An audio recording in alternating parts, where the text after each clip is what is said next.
कभी सोचा है कि कुछ लोग इतनी आसानी से, इतनी सफाई से झूठ कैसे बोल लेते हैं? मतलब उन्हें जरा भी बुरा नहीं लगता, कोई गिल्ट महसूस नहीं होता। आज हम इसी साइकोलॉजिकल पजल को समझने की कोशिश करेंगे। और यही सवाल इस पूरी बातचीत का सेंटर पॉइंट है।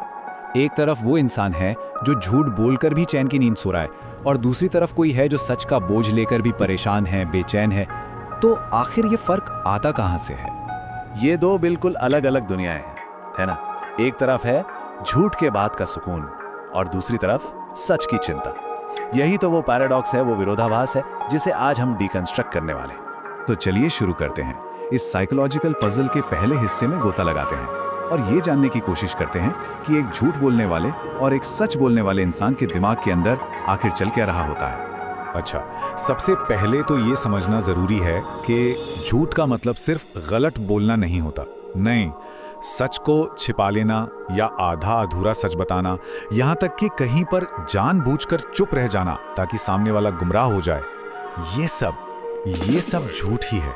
तो फिर झूठ आता कहाँ से है? इसकी जड़ क्या है? देखिए, साइकोलॉजी कहती है कि झूठ तब पैदा होता है जब सच किसी के पर्सनल फायदे के रास्ते में आ जाए। सीधी सी बात है, ये सच और खुद के फायदे के बीच की एक टक्कर है। तो चलिए अब आते हैं उस सबसे बड़े सवाल पे, आखिर वो कौन से साइकोलॉजिकल रीजंस हैं, वो कौन से मैकेनिज्म्स हैं जो कुछ लोगों को ये पावर दे देते हैं कि वो बिना किसी गिल्ट के, बिना किसी पछतावे के झूठ बोल पाते हैं। पहला और शायद सबसे बड़ा कारण, उनका जो अंदर का गिल्ट सिस्टम है वो खराब हो चुका है। देखिए, हम सबके अंदर ना एक सही गलत का अलार्म होता है, लेकिन कुछ लोगों में ये अलार्म बजना ही बंद हो जाता है। साइकोलॉजी में इसके लिए एक टर्म है, नॉर्मलाइजेशन ऑफ लाइज। मतलब जब कोई बार बार झूठ बोलता है तो उसका दिमाग ना उसे एक नॉर्मल चीज मानने लगता है, और जो गिल्ट वाली फीलिंग है वो धीरे धीरे खत्म ही हो जाती है। और ये प्रोसेस धीरे धीरे होता है। पहला झूठ बोलते समय डर लगता है, घबराहट होती है, दूसरा थोड़ा आसान लगता है, और तीसरा चौथा झूठ आते आते ये एक आदत बन जाती है। एक ऐसी आदत जहां गिल्ट महसूस ही नहीं होता। ठीक है, अब आते हैं दूसरे कारण पर, और वो है सेल्फ जस्टिफिकेशन की पावर। मतलब खुद को सही ठहराने की कला। जो इंसान झूठ बोलता है वो अपने ही दिमाग में ऐसी कहानियां बना लेता है जिससे उसे अपना झूठ सही लगने लगता है। वो खुद से कहते हैं, अरे मेरे पास कोई और ऑप्शन ही नहीं था, या गलती तो उसकी थी, मेरी थोड़ी ना थी।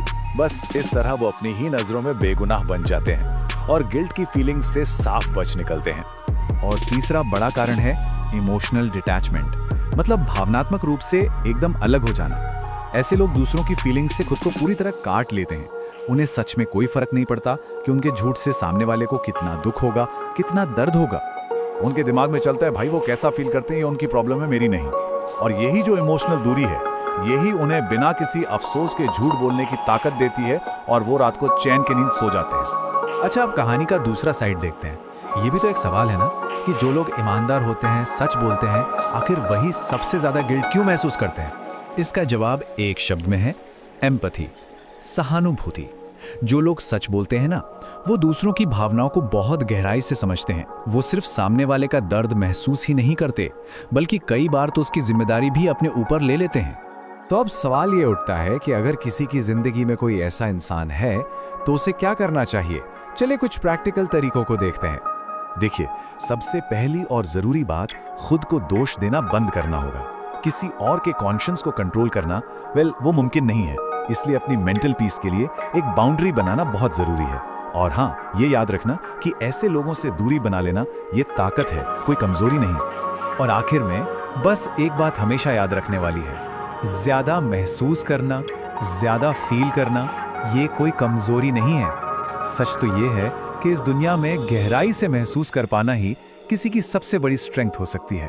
तो इस एक सोच के साथ इस बात को खत्म करते हैं। एक झूठ शायद किसी को एक मुश्किल सिचुएशन से बचा ले, लेकिन आखिर में सच ही है जो इंसान को इंसान बनाए रखता है।